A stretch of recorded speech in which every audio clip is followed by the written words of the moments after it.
morning, good afternoon, good evening, wherever you are. The weekend's nearly over now, but hey, it's part of the joys, and summer's here. We're going to get some sun showers later, and I'll be getting a sleeping bag and boots shortly, ready for a little walk on my holiday. Anyhow, today we'll do one on a mushroom that's easy identifiable, and you won't get it in the fish market. It's called the giant puffball, or Lycoperdon giganteum, which I presume just means the puffball giant. They're common in pastures and under hedges in August to October. The fungus is spherical and about 12 inches or 30 centimetres across. When it's young, it's white throughout and it has no stalk. Right, this is easiest to recognise because it's the largest natural food you're going to see. And of all the wild foods to be found in Britain, you'll get larger. Now, the record books are full of spectacular specimens and mistaken identities.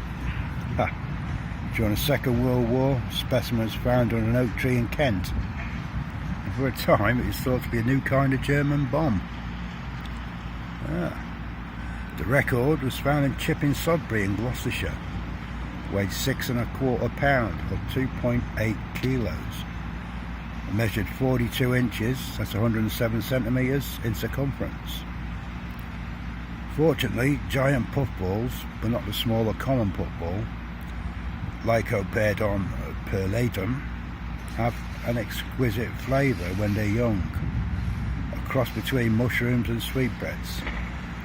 They're often visible hundreds of yards away, sometimes in groups or fairy rings, and there's no other mushroom or fungus remotely like them in shape, size or colour. To check if they're fresh enough to eat, take a slice from the top or side. A young puffball has pure white flaky flesh. If it's begun to turn yellow, don't bother to pick it. Puffballs are not poisonous in this state, but can cause indigestion, and there's nothing worse in the middle of nowhere than indigestion. I won't say that it's wet flatulence, but hey, as it is.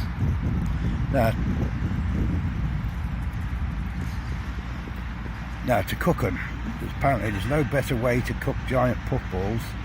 Cut them in slices about 1/2 inch or 13mm thick.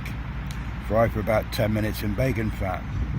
Alternatively, coat the slices first in an egg and breadcrumb mixture, and then fry in oil or butter, but not soy oil or rapeseed or canola.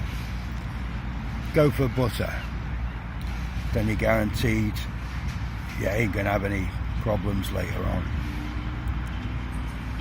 Now, except with the smallest specimens of giant puffball, this is likely to leave a large amount of perfectly good surplus flesh. Some collectors have tried deep freezing the slices, but they tend to go soggy as soon as they're unfrozen. Freezing slices which have been coated in egg and breadcrumbs and pre-cooked is better, but the results are nothing like as appetizing as fresh puffball slices. Perhaps the answer is not to pick the whole puffball at once. A course of action recommended in a Victorian cookbook quotes, "We have known specimens to grow among cabbages in a kitchen garden."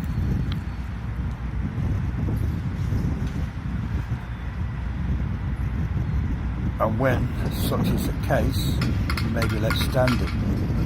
The slices being cut off as required until the whole is consumed. Now personally, I wouldn't go for that. That's a bit like having your beef on the hoof, and when you want a leg, taking it off and then leaving it stand. Or I could just be overly sensitive, but I wouldn't bother with that. But you could, you never know.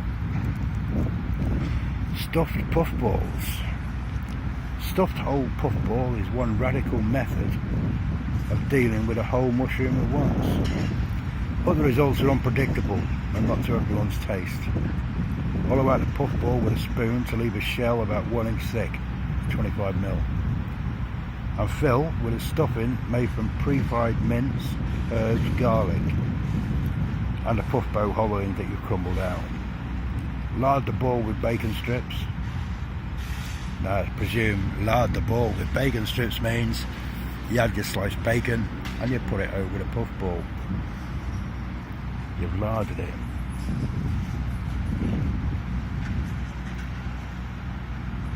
Then swaddle securely with foil and bake in a medium oven for just over an hour. When it emerges, the skin should turn rich brown, the flesh sagging in places to resemble a roast turkey. Carve it like a turkey in large heavy slices. The taste and aroma is smoother and richer than those of a fried puffball. It's also better for you. Let's have a look at a puffball. Both Lycoperdon giganteum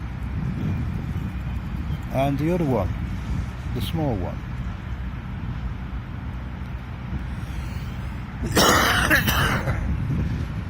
So there we have a couple of puffballs, eh?